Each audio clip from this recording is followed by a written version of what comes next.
My guest today is Rebecca Beaton, and I think your website is rebeccabeaton.com, right? Yeah, And she has an awesome story, so I'm going to let her lead with that. Rebecca, why don't you tell us what you're all about and what's your story? sure. Thank you, Laura. My story is one of, I've always been really interested in creating change in the world. And that's been my path and my journey all along is how can I really make the biggest difference and the biggest impact. And I've found now the way that I can do that is by helping other people to make their greatest impact possible and to help them connect with their purpose and their gifts to really create change in the world through what they do for work.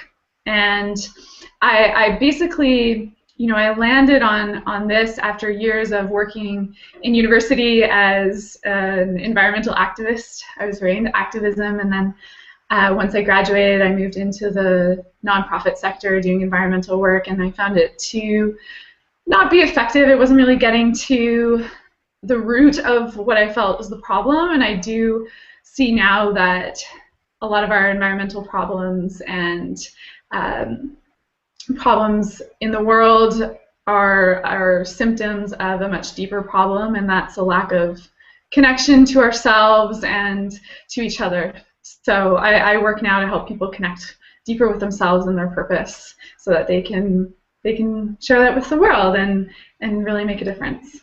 That's awesome. So, Yeah. how exactly do you do that with people? Yeah. So I work with people one-on-one a lot of the time.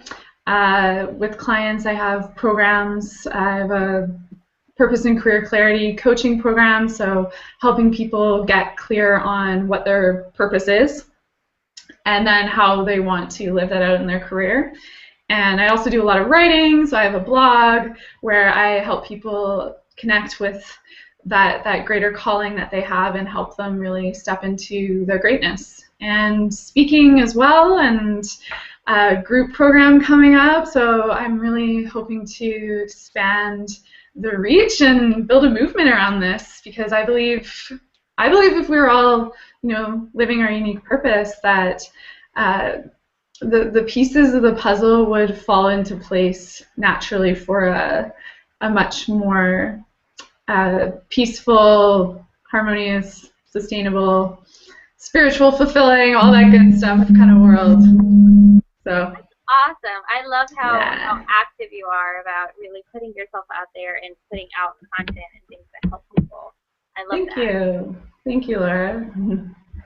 Um, so I'm curious. I know you do a lot of career stuff. So what do you think is the most important thing to keep in mind as you transition from working a job to being an entrepreneur? Hmm. The most important thing I would say is persistence, because it's no easy transition, even if it's something that you are super passionate about and you love doing.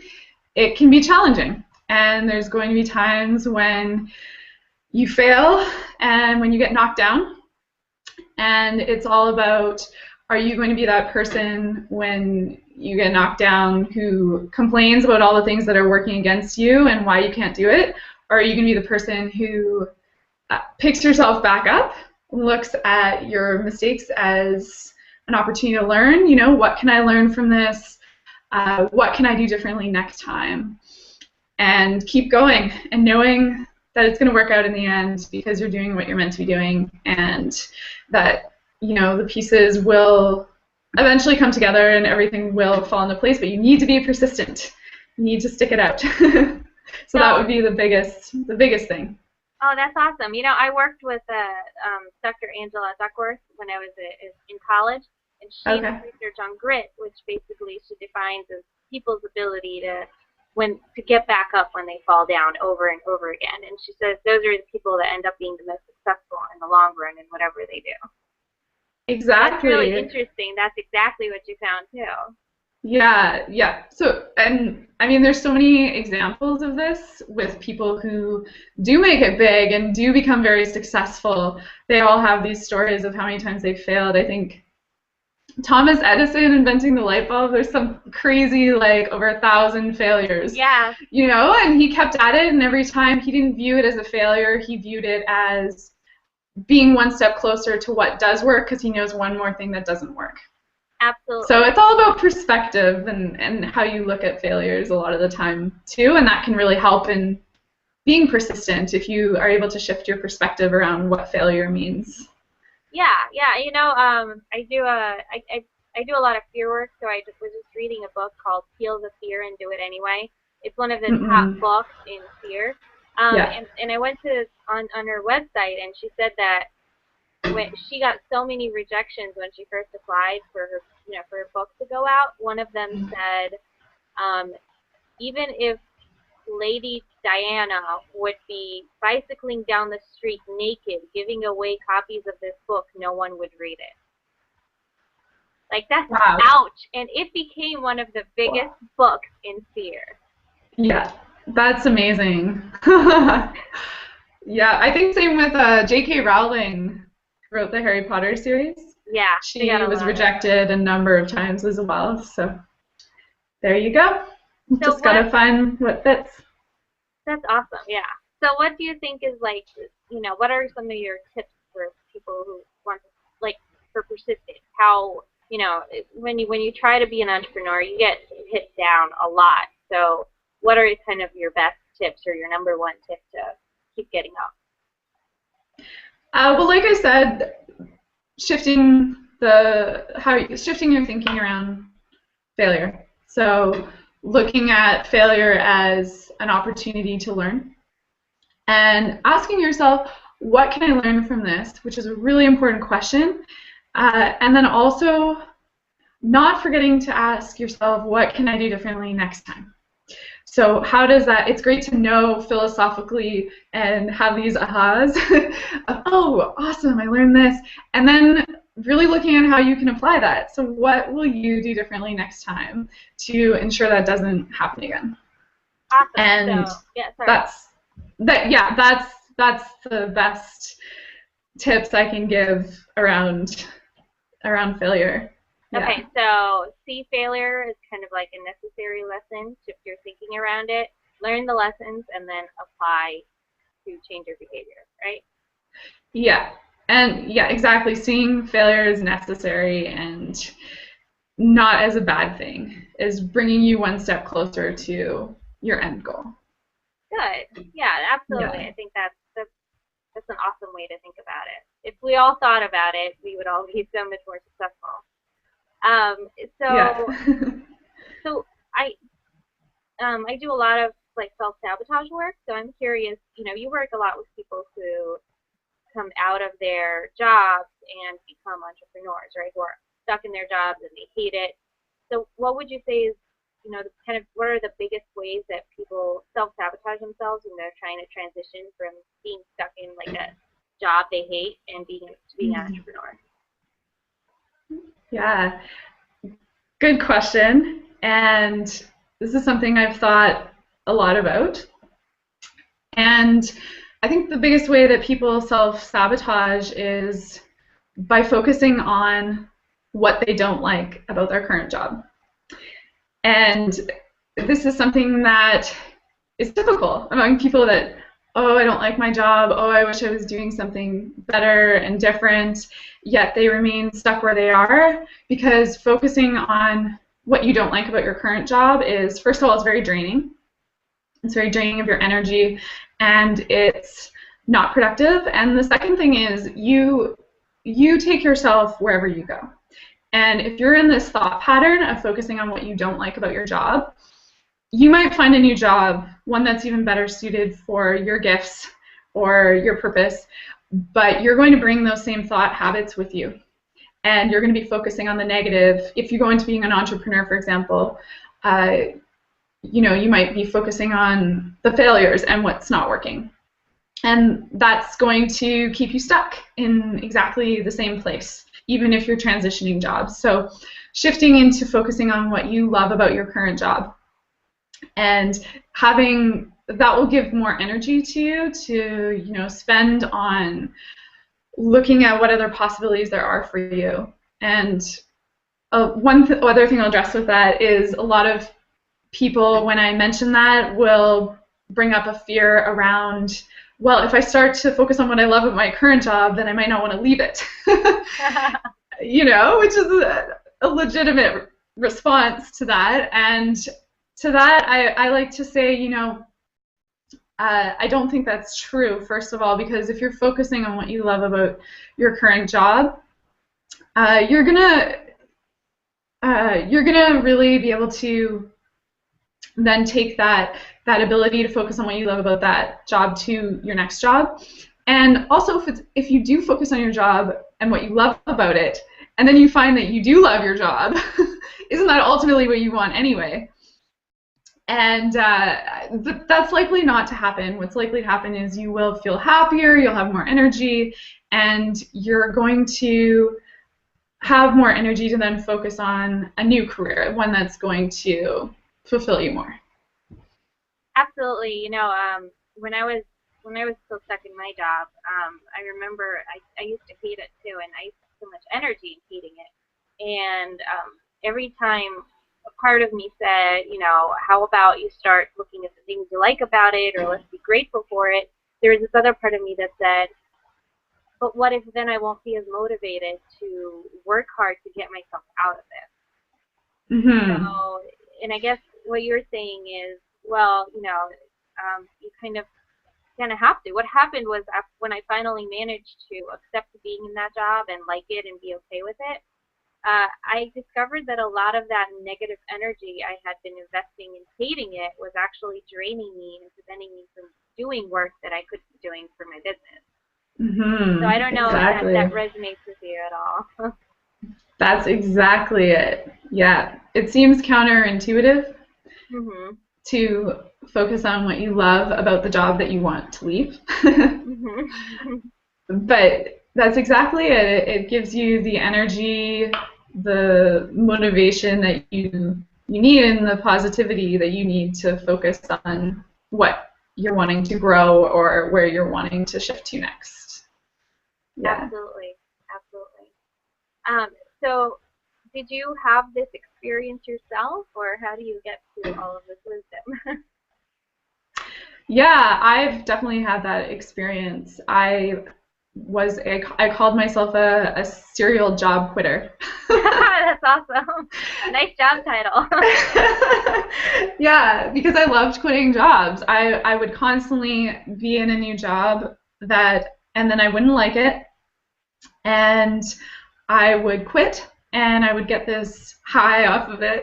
I remember so many times and be like, oh, I'm free of the job, finally. I'll go into doing this job that I love doing. And I started off the same way when I started my business too. And I hadn't broken through that negative thought pattern. And I didn't start seeing success in my own business until I was able to make that shift and focus on what was working really well and focusing on the things I loved doing in my business and just focusing on the positive. And that's when things started to pick up in my own business. So I think that mind shift is super, super key to anyone who wants to feel happy in their work. Yeah, you just need to break that pattern of inertia that happens over and over again. Yeah. So in your experience, with your business, for instance, what were the things that you encountered that you struggled with that were negative, and how did you overcome them and manage to shift to the positive? It's still a hard process to do. Mm-hmm. Definitely not 100% there all the time. There's always more work to do. Oh, yes. Oh, yes. So the question is, what negative things did I face, or what challenges did I face? Well, because you said you had certain things that you also, you didn't like about your business, and you started kind of being in that point of, and how did you kind of shift your thinking around? Okay. Yeah. Well, when I started, I had certain targets that I set for myself in terms of how many clients I wanted to have and how many people I wanted to be reaching. And I got into focusing when I wasn't meeting those very ambitious targets. I was focusing completely on the gap. So I wasn't looking at how many clients I had gotten or how many people I had reached.